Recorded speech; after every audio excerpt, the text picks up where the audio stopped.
Waalaikumsalam Waalaikumsalam warahmatullahi warahmatullahi wabarakatuh. Waalaikumsalam warahmatullahi wabarakatuh. Itu Pak.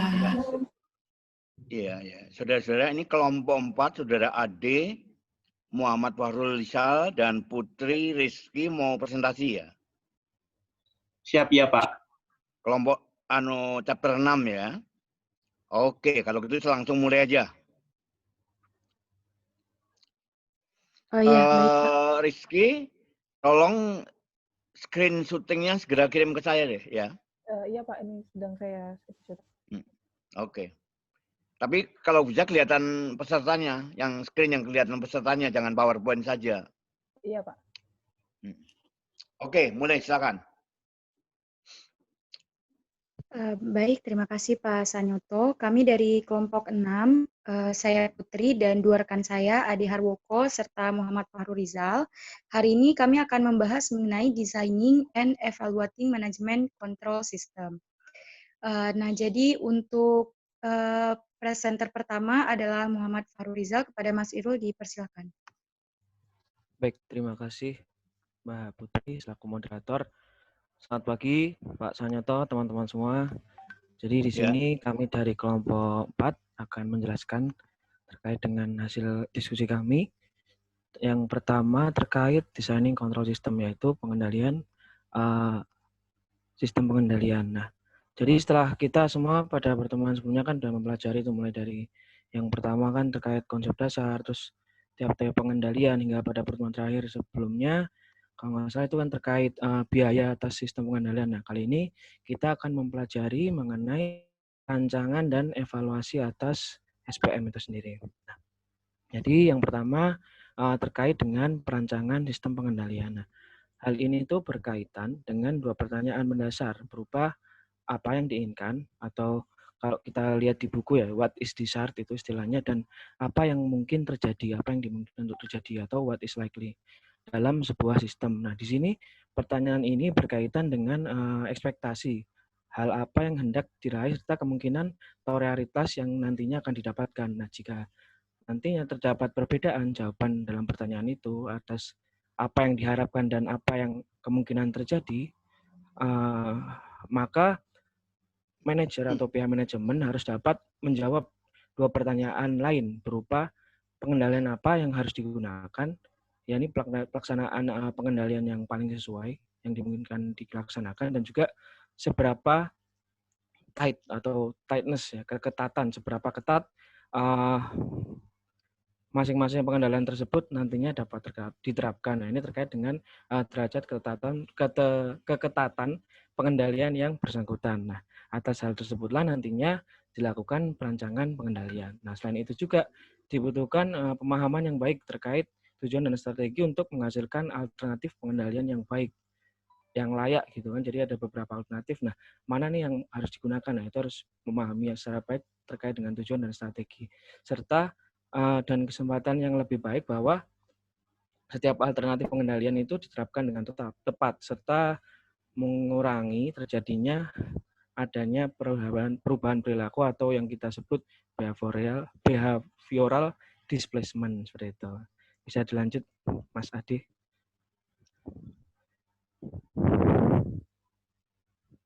Nah, selanjutnya di sini kita masuk ke yang pertanyaan yang pertama, yaitu adalah what is desired atau apa yang diinginkan untuk dicapai. Nah, hal ini berawal dari tujuan dan strategi yang tadinya telah ditetapkan, yaitu berupa misal petunjuk atau arahan yang penting atas tindakan yang diinginkan, yang secara spesifik telah diatur oleh pihak manajemen. Nah, misalnya udah desain nih dari awal, tujuannya memang seperti dicontoh seperti itu disampaikan pengen jadi nomor 1 dalam sebuah industri. Nah, selanjutnya disusunlah tuh strategi juga agar supaya hal-hal tersebut dapat dicapai. Nah, terus juga misalnya memasang target besaran di situ return on investment sebesar 15% atau mungkin pertumbuhan penjualan dalam jumlah persentase tertentu yang diinginkan. Nah, apa yang harus dilakukan? Yang pertama yaitu mengidentifikasi adanya aksi kunci atau key action.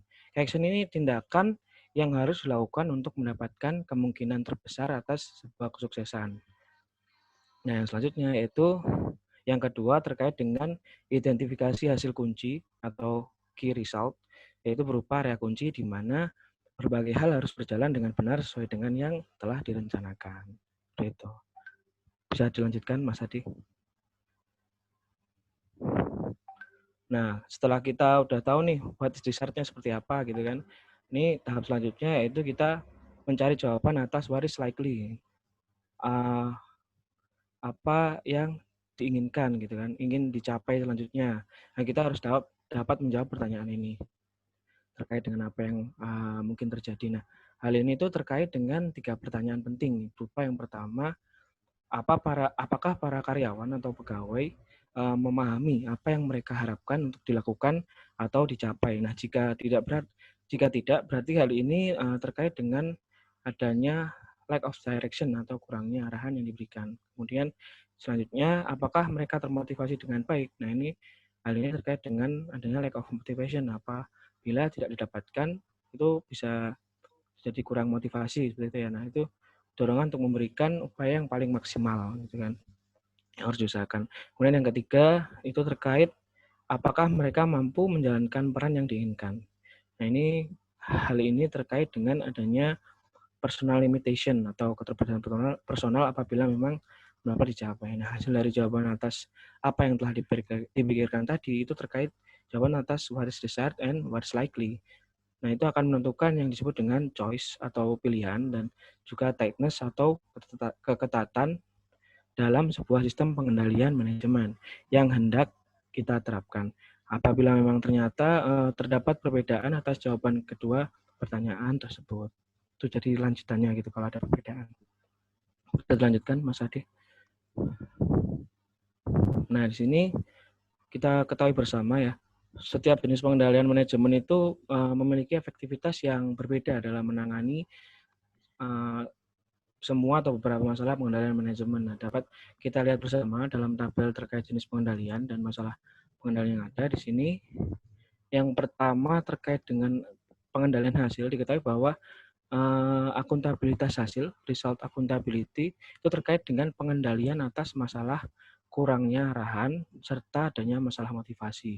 Kemudian atas pengendalian aksi, yang pertama di sini ada behavioral constraint atau kendala perilaku, di sana terkait dengan pengendalian atas masalah motivasi. Kemudian di sini pre-action review terkait dengan kurangnya arahan, masalah motivasi dan keterbatasan individu. Ini yang paling update gitu ya. Kemudian akuntabilitas aksi terkait dengan keterbatasan personal dan redundansi di sini pengendalian di mana dapat atas masalah keterbatasan personal.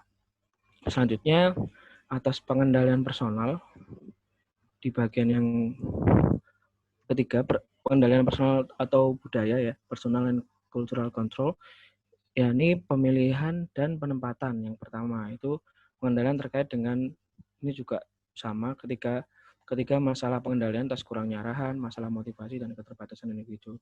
Selanjutnya pelatihan terkait pengendalian atas kurangnya pelatihan itu terkait dengan pengendalian atas kurangnya arahan dan keterbatasan personal. Kemudian provision of necessary resources atau penyediaan sumber daya yang dibutuhkan ini terkait dengan masalah keterbatasan personal. Kemudian creation of a strong organizational culture itu pembentukan budaya organisasi yang kuat atau dominan ya, terkait dengan masalah kurangnya arahan dan masalah motivasi.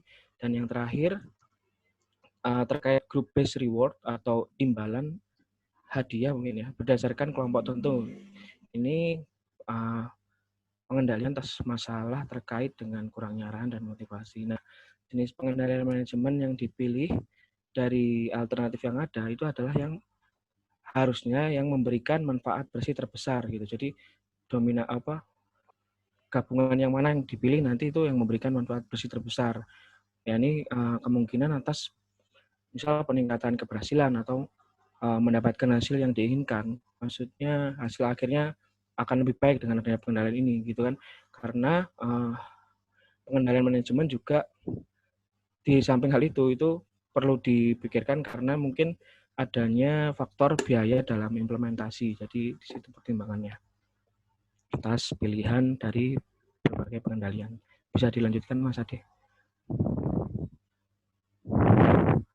Nah, seperti yang tadi saya sampaikan, pilihan atas pengendalian itu kan merupakan seperangkat pengendalian manajemen yang dipilih berdasarkan alternatif yang ada dan harus dapat memberikan manfaat terbesar. Nah, ini pertimbangan pengendalian yang dapat dipilih seperti tabel tadi pada slide sebelumnya itu terkait dengan apakah pelaksanaan pengendalian personal atau budaya atau pengendalian aksi atau bahkan pengendalian hasil atau gabungan atas ketiganya itu nantinya merupakan pilihan atau keputusan dari manajemen bagaimana seharusnya dilakukan, apakah salah satu atau gabungan tergantung atas berbagai pertimbangan misalnya terkait keterbatasan biaya pelaksanaan atau perhitungan efektivitas hasil yang mungkin sudah dilakukan kalkulasi oleh pihak manajemen. Nah, ini yang pertama terkait dengan pengendalian personal atau budaya ya. Personal or culture control. Nah, memiliki efek samping berbahaya yang relatif sedikit. Maksudnya ini cenderung tidak berbahaya gitu dan biaya yang lebih murah, relatif lebih rendah. Itu pertama pengendalian yang dipilih dari beberapa alternatif yang ada dan merupakan salah satu pertimbangan atas seberapa memadai pengendalian personal atau budaya tersebut dapat dilaksanakan. Kemudian pengendalian personal atau budaya yang layak untuk dipertimbangkan pertama kali karena memiliki efek samping yang tadi saya sampaikan yang relatif lebih sedikit berbahaya dan biaya yang lebih rendah.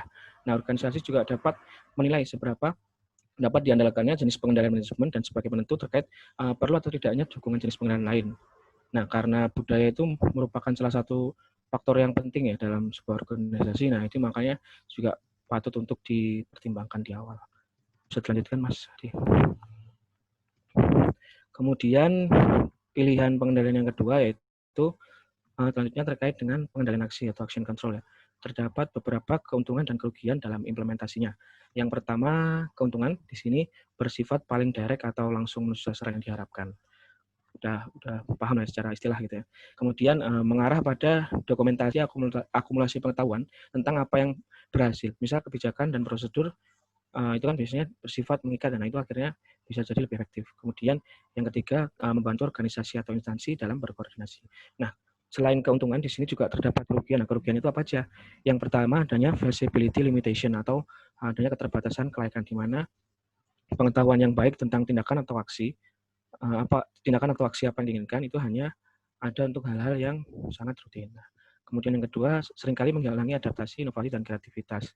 Karena mungkin dengan lebih dilakukannya pengendalian atas aksi atau tindakan, nantinya kan karyawan atau pegawai akan cenderung berada pada zona aman gitu ya, di mana pemikiran atau mungkin terobosan lain akan sulit keluar gitu kan. Karena misal adanya prosedur atau memang kebijakan yang batasi atas hal itu untuk dilakukan. Kemudian dapat menyebabkan sloppiness itu atau kecerobohan. Nah, banyak aturan mungkin nantinya akan membuat mindset pegawai atau karyawan mencari jalan pintas yang bisa saja mengandung unsur karena itu bersifat pintas ya, jadinya nanti malah tergesa-gesa atau sloppy tadi itu ceroboh gitu kan dalam melakukan atau mengambil keputusan. Kemudian seringkali menimbulkan sikap negatif. Nah, ini karyawan atau pegawai yang bersifat mandiri dan kreatif itu cenderung tidak suka bekerja dengan keadaan seperti itu dan cenderung mencari pekerjaan lain untuk pencapaian atau aktualisasi diri. Dan yang terakhir yaitu costly, biasanya membutuhkan biaya lebih. Bisa dilanjutkan, Mas Adi. Terus selanjutnya yang ketiga terkait dengan pengendalian hasil. Dari pengendalian hasil ini keuntungannya antara lain yang pertama terkait dengan feasibility atau kelayakan, di mana pengendalian hasil dapat memberikan pengendalian yang efektif bahkan ketika pengetahuan tentang tindakan apa yang diinginkan itu masih kurang. Selanjutnya yang kedua dapat mempengaruhi perilaku karyawan. Jadi maksudnya perilaku karyawan masih dapat dipengaruhi meskipun pada saat adanya izin atas otonomi itu dapat diberikan dengan memberikan ruang bagi cara berpikir yang baru dan mungkin kreativitas atau inovasi dari para karyawan untuk bisa muncul gitu ya. Kemudian relatively inexpensive atau secara relatif tidak mahal. Ini dibandingkan dengan beberapa bentuk pengendalian hasil tindakan itu biasanya pengendalian hasil itu relatif lebih murah. Kemudian terkait dengan kekurangannya itu yang pertama masalah kongruensi atau alignment ya ini, yang mungkin muncul karena pengetahuan yang tidak sempurna tentang hasil yang diinginkan. Ini terkait congruence and alignment sudah kita bahas pada tugas pekan keberapa ya, saya lupa, tapi waktu itu pernah kan ya teman-teman semua. Nah, itu kan sudah kita bahas terkait dengan hal kesesuaian dan hal kelarasan nggak masalah. Nah, itu masalah atas hal tersebut biasanya muncul karena ketidaktahuan atas hasil yang dikehendaki di akhir seperti itu kan. Makanya di sini biasanya timbul nih masalah seperti ini.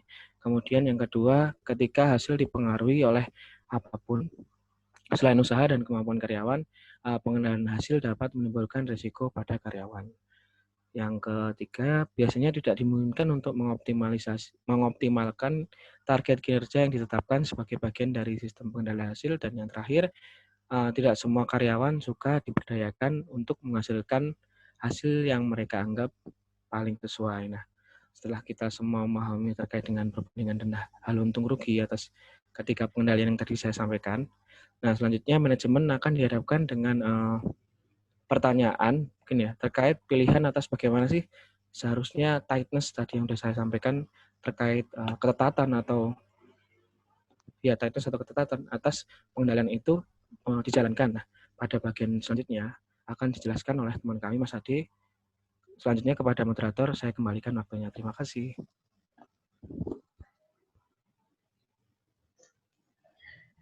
Iya, akan saya lanjutkan. Jadi tadi sudah dijelaskan oleh Mas Faurizer ya mengenai jenis-jenis kita pemilihan kontrolnya seperti apa. Selanjutnya kita akan dihadapkan pada decision kedua atau keputusan kedua mengenai setelah kita menentukan decision apa yang bisa diterapkan di dalam manajemen control system, kita akan dihadapkan pada pemilihan seberapa kuat atau seberapa ketat kita dalam menerapkan pemilihan-pemilihan kontrol yang tadi. Nah, jadi dalam kita menentukan seberapa ketat dalam pengambilan keputusan apakah pengendalian harus ketat atau tidak, itu di manajer biasanya mempertanyakan 3 hal. Jadi apakah 3 hal ini terjawab dengan baik pada pemilihan seberapa ketat pemilihan pengendalian itu. Pertanyaan yang pertama yaitu apa manfaat potensial dari kontrol yang ketat. Jadi pada dasarnya dalam kebanyakan organisasi pada dasarnya kontrol yang ketat itu sangat bermanfaat, apalagi dalam hal proses menuju ke pencapaian tujuan organisasi. Jadi dengan kontrol yang ketat, maka tujuan organisasi itu lebih aman untuk tercapai, karena sedikit masalah dan hambatan dan juga mungkin fraud-nya. Nah, untuk yang pertanyaan kedua, itu berapa biayanya untuk menerapkan kontrol tersebut. Nah, untuk biaya ini, itu beberapa bentuk pengendalian yang diterapkan secara ketat memerlukan biaya yang mahal. Contohnya ada pre-action review, pada result control membutuhkan studi yang luas untuk bisa menghimpun standar kinerja yang berguna.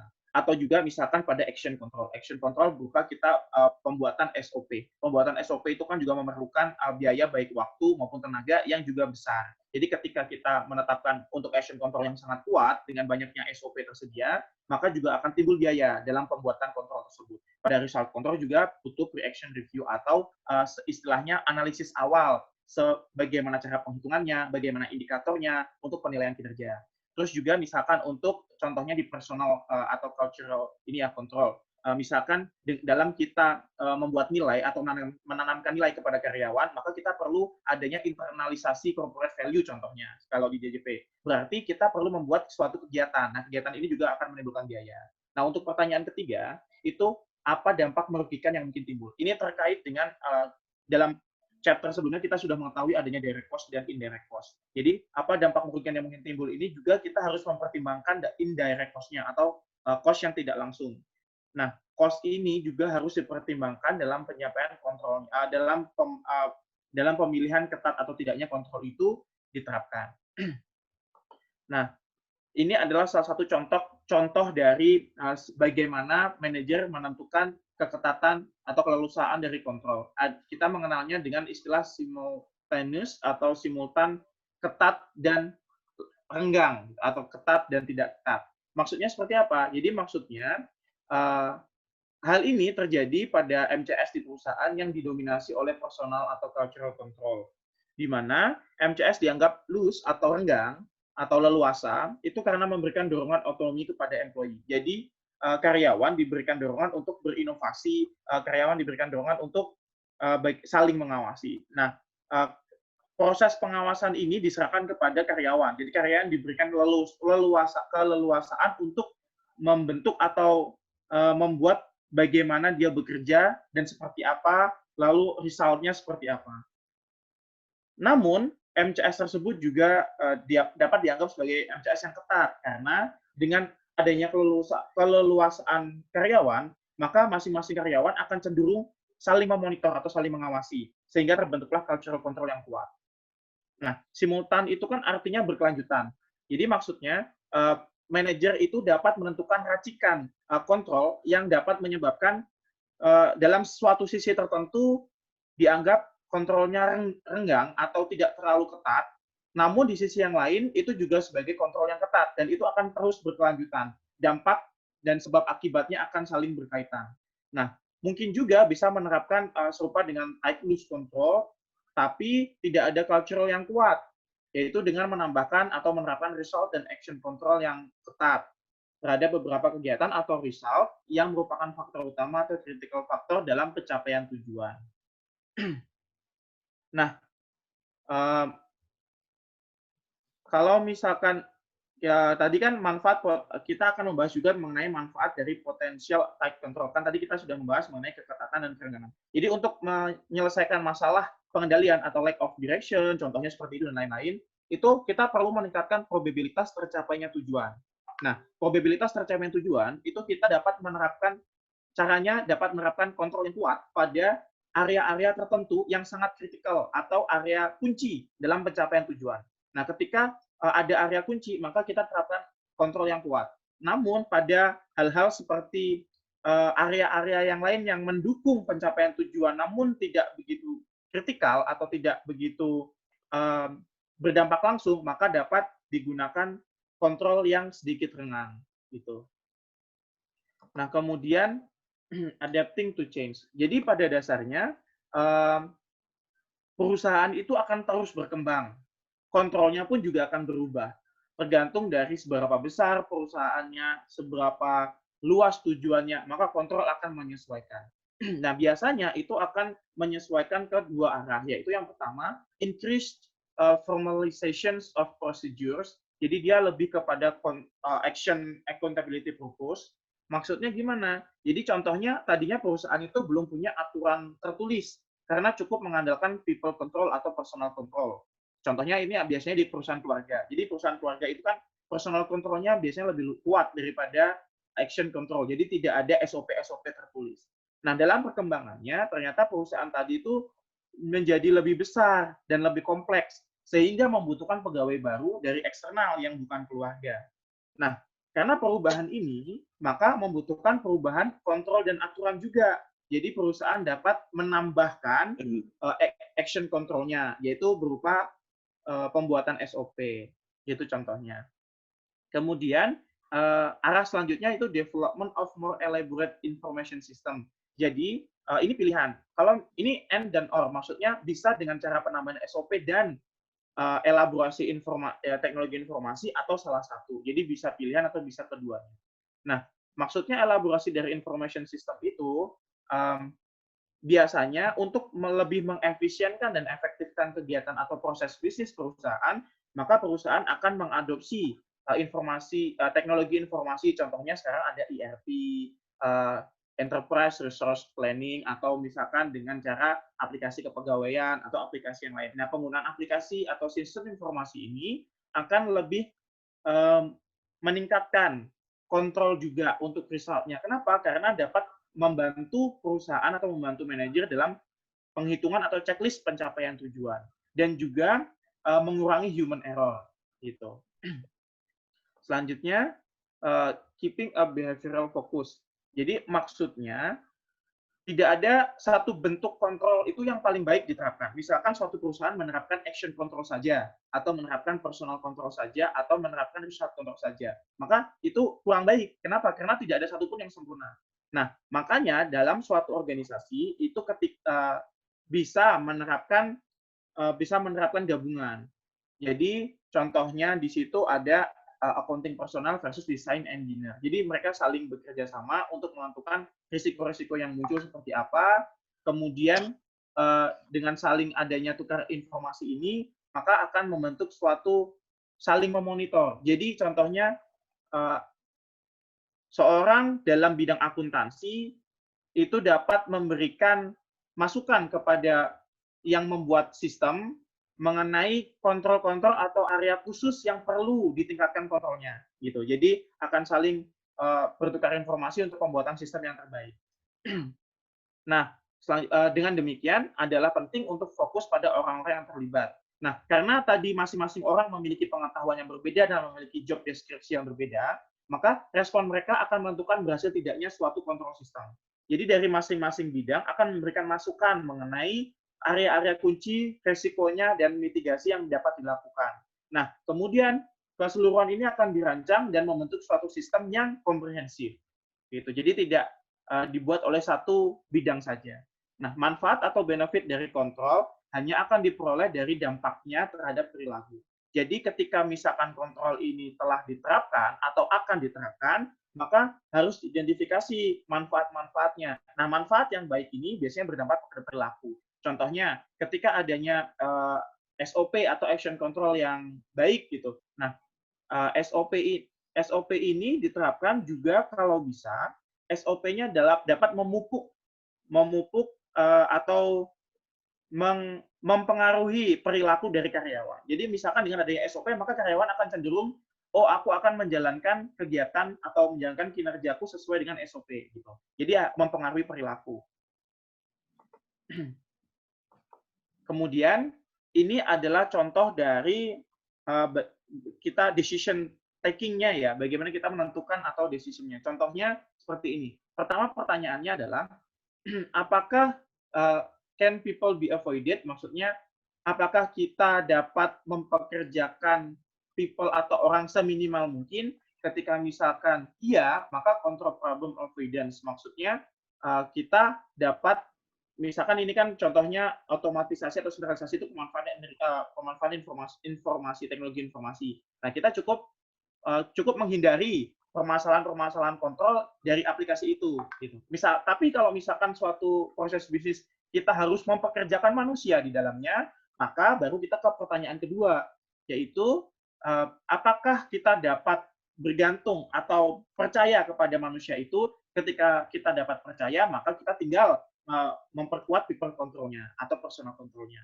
Namun ketika misalkan kita tidak dapat bergantung pada kinerja seseorang, maka kita muncul ke pertanyaan kedua, yaitu apakah kita dapat meningkatkan gitu atau kita mengembangkan, memberdayakan people itu tadi. Jika bisa, maka people control lagi. Namun jika tidak bisa, kegiatan itu tidak bisa dikerjakan tanpa manusia.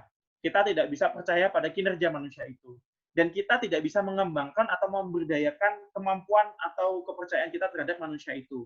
Maka akan lanjut ke pertanyaan selanjutnya, yaitu mengenai have knowledge about what specific action are desirable. Maksudnya dia apakah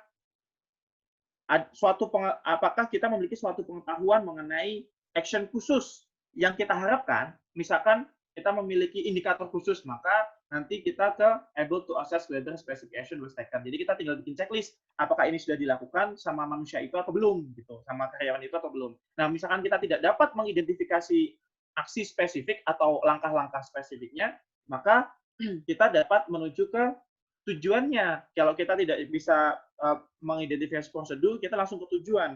Ketika kita dapat mengidentifikasi tujuan, maka kita memakai antara bisa diukur atau tidak. Kalau bisa diukur, kita ke result action. Kalau misalkan kita tidak tahu tujuannya, bagaimana? Nah, kalau misalkan kita tidak tahu tujuannya, berarti ya sebisa mungkin kita akan meningkatkan secara keseluruhan. Nah, ini adalah bagaimana kita menentukan seberapa ketat kontrol itu diambil. Kita mengukur dulu mengenai misalkan contoh yang pertama, di action control atau result control yang excellence. Jadi ini kalau misalkan X-nya itu ability to measure result. Maksudnya kemampuan kita untuk mengukur pencapaian tujuan. Nah, ini adalah langkah selanjutnya. Kalau misalkan yang Y-axis itu bagian yang Y-nya itu dia mengenai pengetahuan langkah-langkah yang kita ketahui. Nah, kalau misalkan kita memiliki pengetahuan yang tinggi, pengetahuan mengenai langkah yang tinggi, dan kita juga memiliki pengetahuan mengenai result yang baik, maka kita akan menerapkan action control atau result control dengan ketat. Namun, ketika misalkan kita tidak dapat mengidentifikasi atau pengetahuan kita mengenai langkah spesifik itu rendah, tapi kita memiliki pengetahuan yang baik dalam result-nya, maka kita menggunakan action control. Kita action control. Kita lebih mengkontrol, mengendalikan mengenai langkah-langkahnya, SOP, pembuatan SOP seperti itu. Ini contohnya bisa diterapkan pada large project atau project yang berskala besar. Lalu juga kalau misalkan kita pengetahuan mengenai langkahnya tinggi, namun pengetahuan mengenai tujuan atau resultnya rendah, kita dapat lebih mentaikkan atau lebih mengetatkan di result controlnya. Contohnya itu kita lebih spesifik mengenai langkah-langkah checklist-nya seperti apa. Nah, kalau misalkan kita memiliki keduanya pengetahuannya itu rendah, maka kita dapat memanfaatkan atau mengetatkan di people control-nya.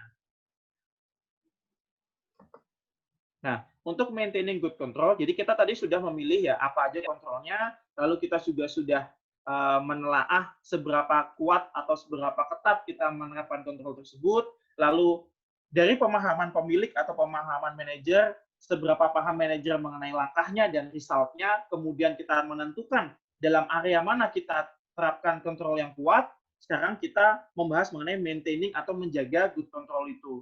Nah, untuk pembahasan ini akan dijelaskan lebih lanjut oleh rekan saya. Silakan.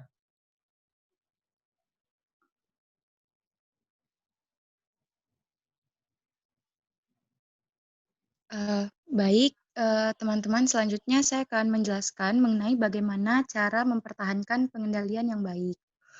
Jadi tadi Mas Irul dan Ade sudah menjelaskan mengenai cara menyusun dan menciptakan set pengendalian yang baik.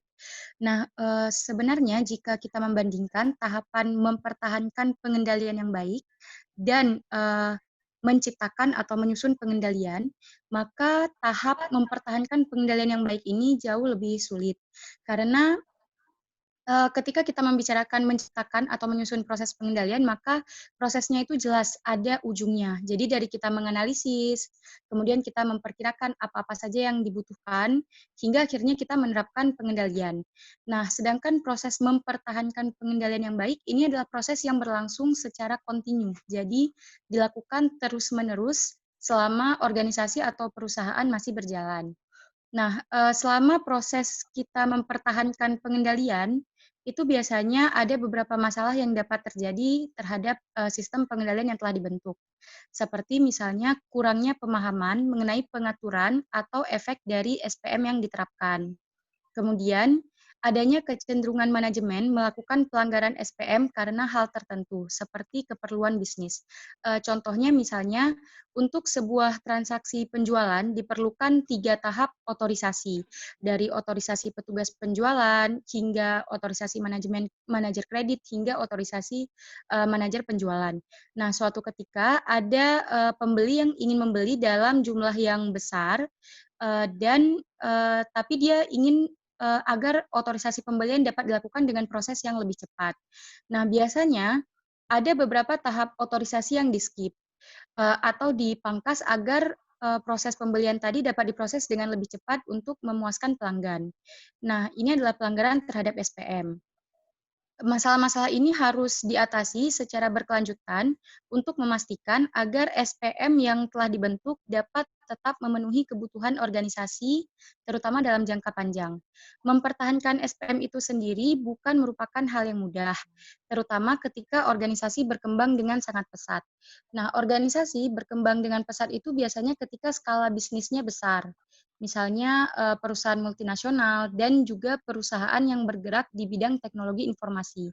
Karena perkembangan teknologi itu sangat signifikan dan cepat ya dari waktu ke waktu. Nah, namun demikian, kritik terhadap SPM untuk merubah SPM, mengganti atau menghilangkan poin-poinnya atau perubahannya juga harus dilakukan dengan sangat hati-hati dan penuh pertimbangan. Karena sebenarnya SPM dibuat untuk meminimalisir penyimpangan. Namun untuk sepenuhnya menghilangkan penyimpangan adalah hal yang mustahil. Karena bahkan beberapa penyimpangan itu dianggap dapat memberikan manfaat tersembunyi bagi organisasi. Misalnya seperti memangkas otorisasi penjualan, seperti yang tadi saya jelaskan. Jadi ketika ada beberapa poin otorisasi yang dipangkas, nah ini harus kita review apakah sebenarnya memang rangkaian otorisasi yang sebelumnya itu efisien atau tidak, atau mungkin malah memangkas poin otorisasi itu malah lebih efisien daripada mempertahankan poin otorisasi yang telah ada sebelumnya. Nah, jika memang pemangkasan otorisasi ini lebih efisien dalam jangka panjang, maka dapat dipertimbangkan untuk merevisi atau mengubah SPM yang telah diciptakan sebelumnya. Nah, ini yang menyebabkan beberapa penyimpangan SPM ini sering diasosiasikan dengan kreativitas dan inovasi. Oleh karenanya, kritik terhadap SPM harus diberikan dengan hati-hati dan penuh pertimbangan, termasuk perubahan, penggantian, dan penghilangan poin SPM itu sendiri. Nah, demikianlah presentasi dari kelompok 4. Selebihnya kami kembalikan kepada Pak Sanyoto. Apakah ada yang ingin ditambahkan atau mungkin teman-teman ada yang ingin bertanya? Oke. Hari ini saya memberikan kuis ya. Ada di chatting. Coba saudara buka chattingnya.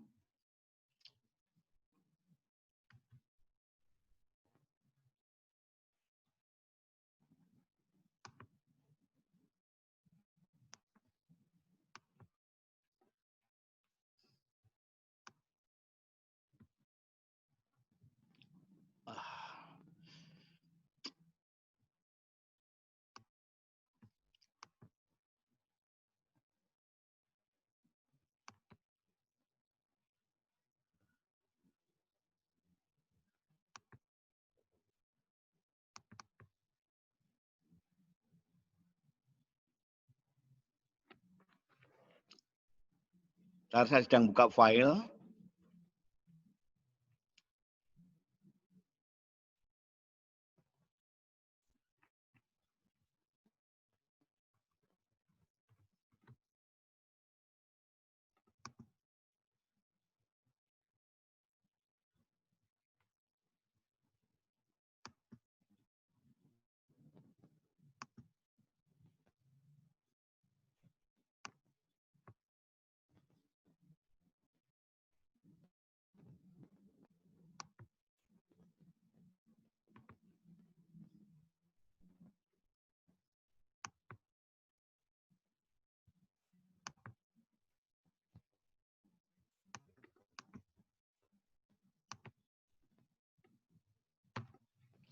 Oke, sudah bisa dibaca ya? Di chatting. Sudah, Pak. Siap, sudah, Pak. Oke, jadi ini kerjakan di dalam Microsoft Word, nanti dikirim dalam bentuk file ke ketua kelas, nanti ketua kelas mensubmit ke saya semua tugas yang sudah dikerjakan oleh mahasiswa 906 ini, 05 ini. Paling lambat jam 3 ya. Paling lambat jam 3 sore. Oke, ada pertanyaan nggak? Untuk deadline jadinya jam 3 ya, Pak. Kalau Jam untuk 3. yang di chat kan jam 1 siang. Yang sebelumnya ya? Iya. Kuliahnya sampai jam 1 ya mestinya. Ini setelah selesai ini boleh di end meeting boleh. Tapi nanti paling lambat jam 3 semua dikumpulkan di ketua kelas jawaban soal saya ini. Nanti ketua kelas mensubmit satu folder zip melalui WA ke saya. Ya, coba tolong dibaca pertanyaannya. Ada pertanyaan nggak? Siap, ada Pak. Siap, ada 3, Pak. Ada 3. Ada 3 soal ya. Ini ada yang double. Jelaskan yang nomor 3 terketik double nih. Ya. Coba nomor 1. Kok anu nih? Sorry. Ini kok agak agak sedikit rancu. Pak, itu sepertinya terkopi dua Eh? kali dari Bapak. Terkopi dua kali dari Bapak. Tapi aman kok Pak, jelas Pak. Oke. Ya, nomor 1 sudah ya, nomor 1 udah, nomor 2 udah, nomor 3 udah ya. Terus terkopi ulang lagi ya. Oke, coba ada pertanyaan nggak?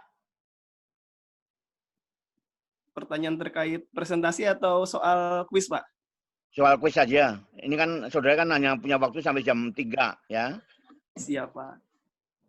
Kalau nggak ada pertanyaan, ini kerjakan. Terus kemudian minggu depan kita presentasi lagi, chapter berikutnya. Seperti yang sekarang saya kira presentasinya bagus ya. Cuma karena waktunya terbatas, nggak ada tanya jawab. Ya, tapi presentasinya cukup bagus. Minggu depan mungkin kita dengan tanya jawab ya. Siapkan kelompok berikutnya, mungkin kelompok 5 ya. Siap-siap ya. Nah, kalau sekarang nggak ada pertanyaan, karena saudara harus mengerjakan tugas ini, terutama yang nomor 3, ini harus cukup jelas ya. Saudara jelaskan tabel 61 itu harus cukup jelas, cukup komprehensif. Jangan cuma dijelaskan ecek-ecek ala kadarnya saja ya. Nah, kalau nggak ada pertanyaan, saya kira Zoom-nya boleh end up meeting. Ya. Oke, kalau gitu saya tutup pertemuan kita. Wassalamualaikum warahmatullahi wabarakatuh. Waalaikumsalam Waalaikumsalam warahmatullahi wabarakatuh. Terima kasih, Pak. Terima kasih, Pak. Terima kasih, Pak. Terima kasih, Pak.